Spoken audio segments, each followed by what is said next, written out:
داڑھی کا سائز بھی ماشاءاللہ بہت اچھا تھا، پگڑی کا رنگ بھی بہت اچھا تھا، جبہ بھی بہت اچھا لگ رہا تھا، لیکن جب قریب آیا تو یہ کچھ اور نکلا۔ اس کے لہجے میں یوں تو برف تھی، لیکن اس کے لہجے میں یوں تو برف تھی، لیکن جو چھو کے دیکھا تو ہاتھ جل گئے۔ تو یہ نہیں کہ تم دور سے اچھے اچھے بھلے بھلے مسلمان دکھائی دو، لیکن تمہارے قریب کوئی ہو کے دیکھے تو تم جو ہے وہ کچھ اور دکھائی دو۔ نہیں، دور سے بھی اچھے مسلمان دکھائی دو، دور سے بھی عاشق رسول دکھائی دو، لیکن جب تم قریب آؤ تو لوگ کہ یار اس سے رشتہ داری کر کے مزہ آ گیا، حضور کے عاشق ایسے ہی ہوا کرتے ہیں، اس سے کاروبار کر کے لطف آ گیا، حضور کے غلام ایسے ہوا کرتے ہیں، اس کی ہمسائیگی میں گھر بنا لیا، مزہ آ گیا، حضور علیہ الصلوۃ والسلام کے نوکر ایسے ہوا کرتے ہیں۔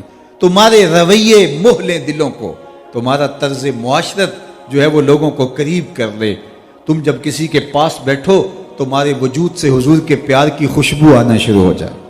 نفرتوں کے سبق نہ پڑھاؤ، لوگوں کو محبتوں کی بولیاں سکھاؤ، پیار بانٹو، امت کی وحدت کے لیے کوشش کرو، عمل اور رویے میں اتنی خوبصورتی پیدا کر لو کہ تمہیں دیکھتے ہی حضور علیہ السلام کی یاد آنے لگ جائے۔ آج امت کو اس کی ضرورت ہے، محبت رسول، محبت رسول، محبت رسول۔ میں 1000 بار بھی کہوں، لیکن اگر میرا عمل اس کی گواہی نہیں دیتا تو یہ میرا کہنا صرف میری زبان تک محدود رہ جائے گا۔ میرا عمل اس کی اگر گواہی دیتا ہے تو پھر میں زبان سے نہ بھی بولوں، میرے بدن سے نکلتی خوشبو بولے گی کہ عشق رسول یہ ہوا کرتا ہے۔ اقبال نے کہا تھا، چوں بنا میں مصطفیٰ خانم درود، از خجالت آب می گردد وجود، عشق می گوید کہ محکوم غیر، سینائے تو از بتا مانند دیر، تا نداری از محمد رنگ بو، بر زبان خود میالہ نام او۔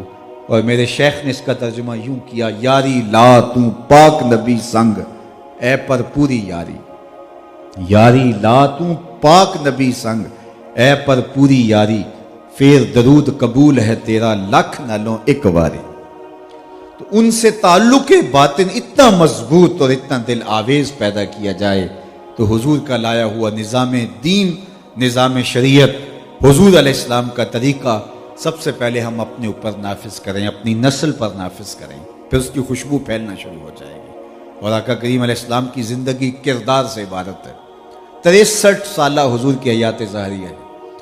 63 سالہ حیات ظاہریہ میں جو حضور کو کام سونپا گیا تھا، هو الذی ارسل رسولہ بالہدی ودین الحق لیظہرہ علی الدین کلہ، تمام ادیان پر دین اسلام کو غالب کرنا، یہ حضور کی ذمہ داریوں میں شامل تھا۔ اور 40 سال تک حضور نے اعلان تک نہیں کیا، صرف حضور کا کردار لوگوں کے سامنے تھا۔ اور کردار کی چمک کیا تھی؟ جب کوہ صفا پہ صنادید قریش کو بلایا، بنو ہاشم کے بڑے لوگوں کو بلا کر کے کہا، لوگوں اگر میں کہوں پہاڑ کی دوسری جانب سے ایک لشکر آ رہا ہے جو تمہیں کچل دے گا، طاق کو تاراج کر کے رکھ دے گا، تو کیا میری بات مان لو گے؟ تو انہوں نے کہا کہ دیکھیں گے، نظر نہ بھی آیا تو کہیں گے ہم اندھے ہیں، آپ سچے ہو، آپ کی صداقت پہ اتنا یقین ہے ہمیں۔ یہ تھی حضور کی صداقت، یہ تھا حضور علیہ السلام کا کردار۔ آپ جانتے ہیں حضور علیہ السلام کو شہید کرنے کے لیے جب انہوں نے دار الندوہ میں بیٹھ کے سازش تیار کی اور ہر قبیلے کے ایک فرد کو لیا کہ اگر بنو ہاشم کھڑے ہو گئے تو ہم مل کے لڑائی کریں گے، اور اگر دیت خون بہا دینا کی نوبت آئی تو مل کر کے خون بہا دے دیں گے، لیکن یہ قصہ تمام ہونا چاہیے۔ اور حضور کے گھر کا گھیراؤ کر لیا، اور یہ حضور کے خون کے پیاسے ہیں۔ حکم ہجرت آ جاتا ہے، حضرت سیدنا علی المرتضیٰ کو حضور بلا کہتے ہیں، علی میرے بستر پہ لیٹ جاؤ اور ان کی امانتیں دے کے تم بھی مدینے چلے آنا۔ جو خون کے پیاسے بن کے چاروں طرف کھڑے ہیں، چراغ زندگی بجھانے کے درپے ہیں، ان کی امانتیں حضور کے گھر میں پڑی ہیں۔ ایک تو دیکھیے انہیں بھی پتا تھا جو بھی ہو جائے ہماری امانتیں ضائع نہیں ہوں گی، اور دوسرا ان مشکل حالات کے اندر بھی کہا علی تم لیٹ جاؤ میرے بستر پہ اور ان کی امانتیں دے کے تم واپس چلے آنا۔ یہ کردار ہوتا ہے۔ دشمنوں نے بھی صادق اور امین کہا، اپنے اور بیگانے کہہ رہے ہیں کہ ایسا سچا زمانے میں کوئی نہیں دیکھا۔ میں اور آپ دیکھیں کہ کیا ہمارے آقا کا صدق، اس کا عکس ہمارے اندر موجود ہے۔ حضور علیہ السلام سے پوچھا گیا کہ حضور مومن بزدل ہو سکتا ہے؟ کہا نہیں، بہادر ہوتا ہے، لیکن ہو سکتا ہے کبھی بزدلی بھی کر ہی جائے، آخر بشر ہی تو ہے۔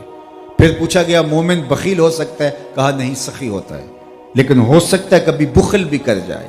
بلکہ ایک حدیث میں حضور نے اولاد کے بارے میں فرمایا مبخلۃ و مجبنۃ، اولاد بندے کو تھوڑا بزدل بھی بنا دیتی ہے اور تھوڑا سا جو ہے وہ اس کو بخیل بھی بنا دیتی ہے. تو یہ بندے کے اندر چیزیں آ جاتی ہیں. تو کہا حضور بزدل ہو سکتا ہے، کہا نہیں بہادر ہوتا ہے، لیکن ہو سکتا ہے کبھی بزدلی کر جائے. پھر پوچھا کہ کیا بخیل ہو سکتا ہے، کہا سخی ہوتا ہے مومن، لیکن ہو سکتا ہے کبھی اس سے بخل بھی سرزد ہو جائے، بشر ہی تو ہے. تیسری بات پوچھی کہ مومن جھوٹا ہو سکتا ہے، فرمایا جھوٹا نہیں ہو سکتا. یہ طے شدہ بات ہے، مومن ہو اور جھوٹا ہو یہ نہیں ہو سکتا.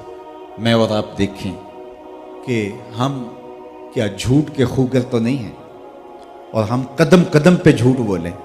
اور جب کوئی شخص جھوٹ بولتا ہے، حدیث پاک میں آتا ہے اس کے منہ سے بدبو نکلتی ہے جو نفیس فرشتے سونگتے ہیں. ہم نہیں سونگ پاتے، لیکن اللہ کی نفیس ترین مخلوق، لطیف ترین مخلوق فرشتے اس سمیل کو محسوس کرتی ہے اور وہ 1 میل دور ہٹ جاتی ہے. اور اگر انسان جھوٹ بولتا رہتا ہے تو فرشتے پیچھے ہٹتے چلے جاتے، رحمت کے فرشتے. اب جو شخص سویر سے لے کر شام تک جھوٹ ہی جھوٹ بولتا ہے تو اس کے قریب رحمت کے فرشتے نہیں ہوتے. پھر بے برکتیاں بھی آئیں گی، پھر نحوستیں بھی آئیں گی، پھر بہت کچھ ہوگا. اور بندہ سمجھتا کسی نے تعویذ ڈال دی ہے. پھر وہ بابے کے پاس چلا جاتا ہے، بابا کہتا ہے شکر ہے تو ویلے سے رہ گیا، اگر تو نہ آتا تو تعویذ چل جانے تھے، تیرا ککھ نہیں رہنا تھا. پھر ہر اتوار بابے کے دربار پہ حاضری دینی ہی پڑتی ہے، اور ذوف الاعتقادی اور زیادہ بڑھ جاتی ہے، چونکہ اس کا تو کاروبار اس سے ہے. اگر وہ یہ بتا دے کہ میاں تیری زندگی میں کہیں جھوٹ تو نہیں ہے، اگر جھوٹ ہوگا تو اس کی بدی سے، اس کی بدبو سے رحمت کے فرشتے پیچھے ہٹ جائیں گے، تو برکتیں کہاں سے آئیں گی؟ سکون اور طمانینت تجھے کہاں سے ملے گا؟ یہ راز اگر وہ بتا دے گا تو پھر گاہک تو خراب کرنے والی بات ہے. تو اس لیے اب اس کے سپرد کر دیا گیا. اللہ اکبر. جو رب کی رحمتوں کے سپرد تھا وہ بے عمل بابوں کے سپرد ہو گیا. یہ جھوٹ کی نحوست ہے، جس نحوست نے اس کو در در رسوا کیا. اور ایسے ایسے بدکار لوگ اس شعبے کے اندر داخل ہیں. آج جانیے، آج دیکھیے کہ کیسے کیسے لوگ یہاں بیٹھے اور لوگوں کی عقیدتوں کو لوٹ رہے ہیں. نگہباں بن کے جو اہل چمن کی آبرو لوٹے، چمن والو عقیدت چھوڑ دو ایسے نگہباں کی. تو یہ جھوٹ ہے جو ہماری زندگی میں سرایت کر گیا. بعض لوگ تو یہ کہتے سنے گئے ہیں کہ جناب سودا ہی نہیں بکتا اگر جھوٹ نہ بولے. اللہ اکبر. جھوٹ بولنے سے شاید تم سودا بیچ لو، لیکن وہ برکت کبھی نہیں اترے گی جو سچائی کے ساتھ جڑی ہوئی ہے، جس کو سچ کے ساتھ رکھا گیا ہے. میرے اور آپ کے آقا و مولا کا نمایاں وصف صدق تھا، سچائی تھی.